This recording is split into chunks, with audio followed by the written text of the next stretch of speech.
আপনিও কি Kolkata police constable পরীক্ষায় আগ্রহী? তাহলে এই বইটি কিনুন বা না কিনুন, কলকাতা পুলিশ কনস্টেবল পরীক্ষায় এই বইটি কতখানি গুরুত্বপূর্ণ তা জানার জন্য আজকের এই ভিডিওটা শেষ পর্যন্ত দেখুন। কারণ আজকের ভিডিওতে লীলা রয়ের ক্র্যাক কলকাতা পুলিশ কনস্টেবল প্রিলিমসের এই বইটি সম্পর্কে একটা ছোট্ট ধারণা দেওয়ার চেষ্টা করব। ব্রাইট একাডেমি থেকে এই বইটি প্রকাশিত হয়েছে। ডক্টর সুজয় কুমার শিকদার এই বইটির চিফ এডিটর।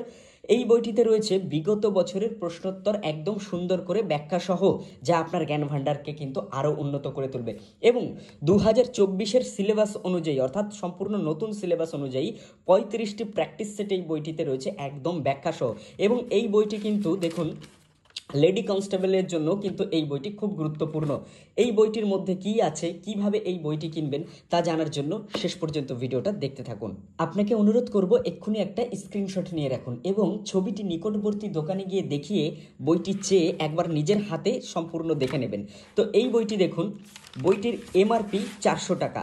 বিভিন্ন দোকানে বিভিন্ন ডিসকাউন্টে বিক্রি হবে, কারণ ক্যারিং খরচ অনুযায়ী এই বইটির দাম এক এক স্থানে এক এক রকম হবে। আপনি প্রথমে বইটির ছবি দেখে নিকটবর্তী দোকানে যাবেন, গিয়ে বইটির দাম জিজ্ঞাসা করবেন এবং উল্টে পাল্টে দেখে তারপর অর্ডার করবেন। এছাড়া এই বইটি কিন্তু অনলাইনেও আপনারা পেয়ে যাবেন। আর এই ব্রাইট একাডেমি থেকে সরাসরি বইটি কেনার জন্য এই ফোন নাম্বারটিতে ফোন করতে পারেন, অথবা কমেন্ট বক্সেও চেক করতে পারেন এই বইটি কিভাবে আপনারা ক্রয় করবেন। তো দেখুন, এই হচ্ছে বইয়ের কন্টেন্ট পেজ। স্ক্রিনশট নিয়ে রাখুন, পরবর্তীতে দেখে নেবেন। বইয়ের একদম শুরুতেই রয়েছে বিগত বছরের প্রশ্নোত্তর সুন্দর করে ব্যাখ্যা সহ। এটা হচ্ছে 2023 সালের প্রশ্ন। দেখুন, প্রথম যে প্রশ্নটা ছিল, 1938 সালে সর্বপ্রথম কোন কংগ্রেস অধিবেশনে শ্রী সুভাষচন্দ্র বোস সভাপতি নির্বাচিত হন? এর উত্তর হচ্ছে হরিপুরা। এবার দেখুন এর ব্যাখ্যা।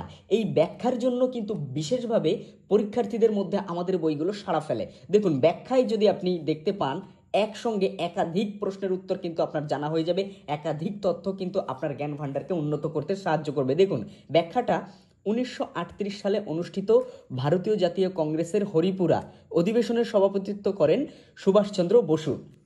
এরপর রয়েছে কি, 1939 সালের ভারতীয় জাতীয় কংগ্রেসের ত্রিপুরী অধিবেশনে পট্টভি সীতারামাইয়া সুভাষচন্দ্র বসুর কাছে পরাজিত হন। এখানে কিন্তু আপনি এই একটা প্রশ্নের একাধিক তথ্য কিন্তু পেয়ে গেলেন। এবং নতুন করে 2024-এর সিলেবাস অনুযায়ী যে প্র্যাকটিস সেট আমরা আপনাদের জন্য তৈরি করেছি, তার মধ্যে একটা সেট আমি আপনাদেরকে দেখাতে চাই। একদম প্রথম সেটের আমি একটা মার্ক করে রেখেছি।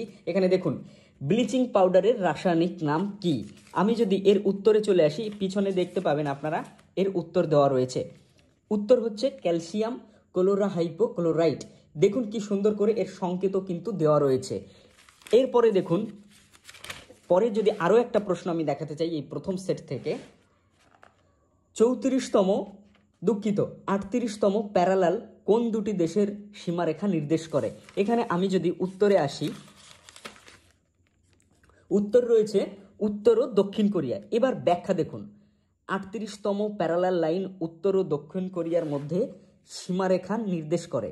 এই সীমারেখা দ্বিতীয় বিশ্বযুদ্ধের পরে টানা হয়েছিল। তাহলে দেখুন, এখানে একটা প্রশ্নে কিন্তু আপনি আরও খানিকটা কিন্তু উপযুক্ত অথবা গুরুত্বপূর্ণ তথ্য কিন্তু আপনাকে এই প্রশ্নের মাধ্যমে আমরা দিতে পারলাম। মাঝখানে একটি গুরুত্বপূর্ণ কথা আপনাদেরকে বলে রাখি, ব্রাইট একাডেমি এক্সাম প্রিপারেশন অ্যাপের মাধ্যমে কলকাতা পুলিশের মক টেস্ট কিন্তু আপনারা দিতে পারবেন। গুগল প্লে স্টোরে গিয়ে সার্চ করুন ব্রাইট একাডেমি এক্সাম প্রিপারেশন। শুধুমাত্র কলকাতা পুলিশ নয়, বিভিন্ন চাকরির পরীক্ষার মক টেস্ট কিন্তু আপনারা এই অ্যাপে দিতে পারবেন। আর অবশ্যই অনুরোধ করছি আপনাকে, আমাদের এই ফেসবুক পেজটি ফলো করে রাখুন, ইউটিউব চ্যানেলটি সাবস্ক্রাইব করে রাখুন, কারণ আমাদের এই ব্রাইট একাডেমি থেকে বিভিন্ন যে প্রকাশিত বই সেই সম্পর্কে কিন্তু আপডেট আপনারা পেতে থাকবেন। আরও একটা গুরুত্বপূর্ণ প্রশ্ন আপনাকে দেখাবো, পশ্চিমবঙ্গের দীর্ঘতম ব্রিজ কোনটি? অপশানে রয়েছে হাওড়া ব্রিজ, ভূতনি ব্রিজ, ফারাক্কা ব্রিজ এবং জয়ী ব্রিজ। তো এর উত্তর যদি আমরা দেখতে পাই, জয়ী ব্রিজ। এবং তার ব্যাখ্যা আপনাদেরকে একবার দেখাবো।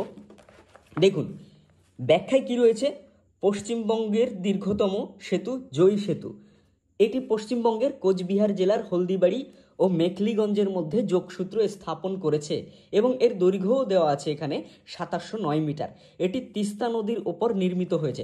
অর্থাৎ একটা প্রশ্ন পড়লে আমাদের এই সুন্দর ব্যাখ্যার সাহায্যে আপনার জ্ঞান ভাণ্ডারে কিন্তু আরও অনেক তথ্য আপনি পেয়ে যাবেন, যা কিন্তু আপনাকে এই পরীক্ষার জন্য আরও বেশি করে প্রস্তুত করে তুলতে সাহায্য করবে। বইটিতে কিন্তু গণিতেরও খুব সুন্দর করে ব্যাখ্যা দিয়ে রাখা হয়েছে, যা আপনাকে কিন্তু অঙ্কের ভীতিও দূর করতে সাহায্য করবে। এই বইটির যে পেজ কোয়ালিটি, ছাপা এবং যে বাইন্ডিং কোয়ালিটি সবই কিন্তু সুন্দর। আপনারা কমেন্ট বক্সে এই বইটি সম্পর্কে আরও কি জানতে চান কমেন্ট করুন, এবং আপনাদেরকে প্রথমেই বলেছি স্ক্রিনশট নিয়ে রাখুন বইটির, নিকটবর্তী দোকানে গিয়ে প্রথমে এই বইটির ছবি দেখাবেন, তারপরে বইটির দাম জিজ্ঞাসা করে অর্ডার করবেন। আমাদের থেকে কিভাবে কিনবেন, এই বইয়ের পিছনে দেওয়া যে নাম্বার, এই নাম্বারে ফোন করবেন, অর্থাৎ ব্রাইট একাডেমি থেকে কিন্তু সরাসরি চাইলে বইটি কিনতে পারবেন। এছাড়া অ্যামাজন, ফ্লিপকার্টের মাধ্যমেও কিন্তু এই বইটি আপনি ঘরে বসে পেতে পারেন।